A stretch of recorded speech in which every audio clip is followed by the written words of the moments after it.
Ginoong Pangulo, nilabas yung warrant of arrest kagabi lang, tapos na tayo dito. I Yes, that's why understand. this... Na sinabi po na yung warrant of arrest ay tunay.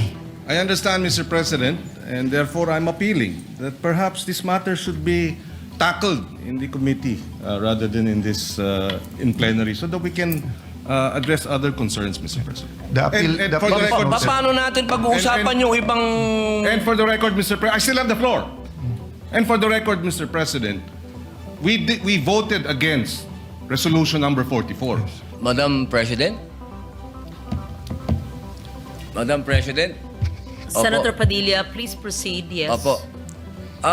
Meron lang po akong mga konting katanungan sa inyo. Sapagkat gusto ko po sanang ireklamo si Senator Pangilinan sa pagsigaw. Meron po ba sa rules natin na sinasabing pwede mong sigawan ng kapwa mo senador?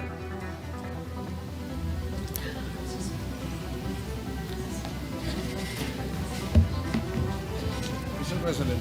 Narinig ko yung malakas na boses ni Senator Kiko Pangilinan. Alam ko na si Senator Pangilinan ay dating galing sa broadcasting, baka nag-modulate.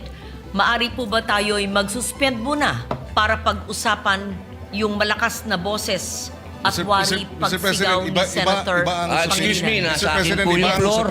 Senator Padilla has excuse the me. floor. The chair is answering the question of Senator Padilla.